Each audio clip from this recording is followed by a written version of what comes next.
عادیات ہمارے سامنے آ رہی ہے۔ سورہ عادیات یہ مکہ میں نازل ہوئی اور اس کی 11 آیتیں اور 1 رکوع ہے۔ بسم اللہ الرحمن الرحیم، شروع اللہ کے نام سے جو بے حد مہربان نہایت رحم والا ہے۔ والعادیات ضبحا، قسم ہے دوڑنے والے گھوڑوں کی جو ہانپ کر دوڑتے ہیں۔ فالموریات قدحا، پھر آگ سلگانے والے جھاڑ کر۔ فالمغیرات صبحا، پھر غارت ڈالنے والے صبح کو۔ فاثرن به نقعا، پھر اٹھانے والے اس میں گرد۔ فوسطن به جمعا، پھر گھس جانے والے اس وقت فوج میں۔ اللہ تبارک و تعالی نے یہ 5 قسمیں کھائی ہیں اور یہ قسمیں گھوڑوں کی کھائی ہیں۔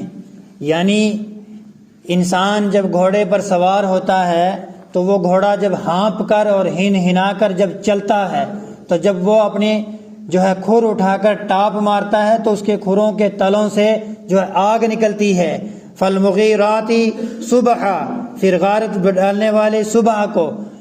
اور فاثرن به نقعا، پھر اٹھانے والے اس میں گرد، یعنی جب وہ بھاگتے ہیں تو گرد اٹھاتے ہوئے بھاگتے ہیں۔ فوسطن به جمعا، تو پھر گھس جانے والے اس وقت فوج میں، یعنی جب ان کو جنگ کے لیے تیار کیا جاتا ہے تو وہ اپنے مالک کا وفادار بن کر اپنی جان کی پرواہ کیے بغیر فوج کے اندر اس جم گھٹے کے اندر گھس کر اپنے مالک کی وفاداری کا ثبوت دیتا ہے۔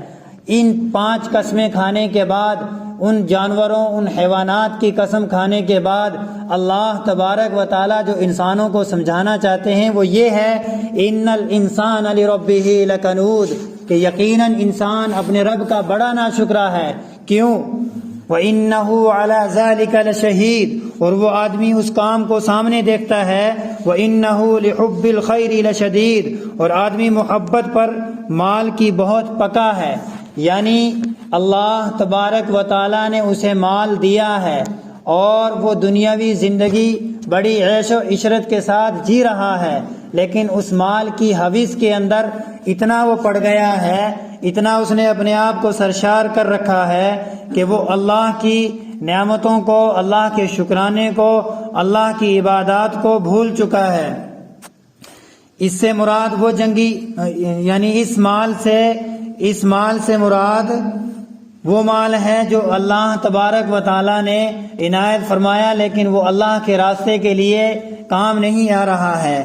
اللہ کے گھر کے، اللہ کے کسی کام کے، غریبوں کے، محتاجوں کے، یتیموں کے، بے سہاراؤں کے، بیواؤں کے کام نہیں آ رہا ہے، اور خود وہ اس مال کے اندر اتنا سرغور اور سرشار ہوا کہ اپنے آپ کی آخرت کی زندگی کو تباہ و برباد کر ڈالا۔ لکھا ہے، کسی شاعر نے ایک شعر کہا، آب اندر زیر کشتی پشتی است، فارسی کا شعر ہے، آب در کشتی ہلاکے کشتی است، یعنی پانی جب تک کشتی کے نیچے رہے تو کشتی کا مددگار ثابت ہوتا ہے، مگر جب وہی پانی کشتی کے اندر آ جائے تو کشتی کو لے ڈوبتا ہے۔ اسی طرح جب مال دل کی کشتی کے ارد گرد رہے تو مفید ہے، جب دل کے اندر گھس گیا تو ہلاکت ہے۔ آخر صورت میں انسان کی دونوں مذموم خصلتوں پر آخرت کی وعید سنائی گئی ہے۔ افلا یعلم اذا بعثر ما فی القبور، بھلا کیا وہ وقت اسے معلوم نہیں جب قبروں میں جو کچھ ہے اسے باہر بکھیر دیا جائے گا۔ کیا اس غافل انسان کو اس کی خبر نہیں کہ قیامت کے روز جبکہ مردے قبروں سے زندہ کر کے اٹھا لیے جائیں گے اور دلوں میں چھپی ہوئی باتیں بھی سب کھل کر سامنے آ جائیں گی۔ یہ بھی سب جانتے ہیں کہ رب العالمین ان سب کے حالات سے باخبر ہیں، تو اس کے مطابق جزا سزا دیں گے۔ اس لیے عقل مند کا کام یہ ہے کہ ناشکری سے باز آئے اور مال کی محبت میں ایسا مغلوب نہ ہو کہ اچھے برے کی تمیز نہ رہے۔ وَحُصِّلَ مَا فِي الصُّدُورِ، اور سینوں کے اندر جو کچھ ہے اسے ظاہر کر دیا جائے گا، یعنی مردوں کو قبروں سے نکال دیا جائے گا اور لوگوں کے سینوں میں چھپے راز کھل جائیں گے۔ ان ربهم بهم یومئذ لخبیر، یقیناً ان کا پروردگار اس دن کی جو حالت ہوگی اس سے پوری طرح باخبر ہے۔ اس آیت میں یہ مذموم خصلتیں مطلق انسان کی بیان کی گئی ہیں، حالانکہ انسان میں انبیاء، اولیاء اور بہت سے صلحاء لوگ ایسے ہیں جو ان مذموم خصلتوں سے پاک اور شکر گزار بندے ہوتے ہیں۔ مال کو اللہ کی راہ میں خرچ کر ڈالنے کے لیے تیار رہتے ہیں، حرام مال سے بچتے ہیں۔ وجہ یہ کہ مطلق انسان کی طرف ان مذموم خصلتوں کی نسبت اس لیے کر دی گئی کہ اکثر انسان ایسے ہی ہیں، اس سے سب کا ایسا ہونا لازم نہیں آتا۔ اس لیے بعض حضرات نے اس آیت میں انسان سے مراد انسان کافر لیا ہے۔ انسان کافر، یہاں انسان کافر کا مطلب وہ ہوگا کہ جو نافرمان انسان ہوگا، جو قرآن اور سنت رسول شریعت مطہرہ سے دور رہ کر زندگی گزار رہا ہے، اپنی کنجوسی اور اپنی جو ہے اس رغبت مال کے اندر زندگی گزار رہا ہے۔ انسان کافر ایسا مراد ہے، جیسا کہ اوپر خلاصہ تفسیر میں ایسا ہی ہے کہ اس کا حاصل یہ ہوگا کہ یہ دونوں مذموم خصلتیں دراصل کافر کی ہیں۔ کسی مسلمان میں بھی خدا نہ خواستہ پائی جائیں تو اسے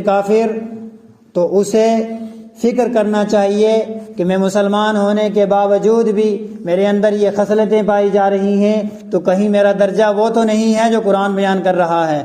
اللہ تبارک و تعالی رغبت مال سے بچا کر اپنا خوف اور خشیت ہمیں نصیب فرمائے اور ہمیں آخرت کی تیاری نصیب فرمائے۔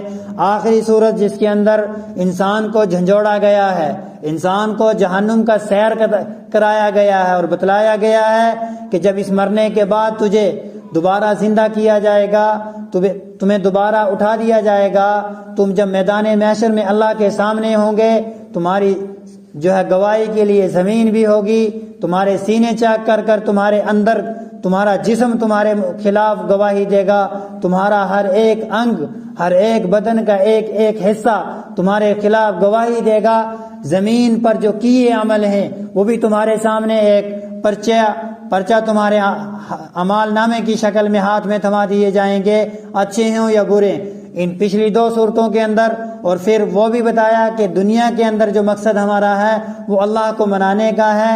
اللہ نے جو طریقے اور جو ہمیں موقع دیا ہے، جو ہمیں طور طرق سکھائے ہیں، اس کے مطابق ہمیں زندگی گزارنی ہے۔ اس کے ہٹ کر گزاریں گے تو ہم ناشکری کے اندر آ جائیں گے اور ہمیں جو ہے یہ رغبت مال اور یہ دنیا کی امیری اور یہ ہماری جو ہے پہنچ اور یہ ساری چیزیں یہی رہ جائیں گی۔ اب جو سورہ قاریہ کے اندر بتلایا گیا ہے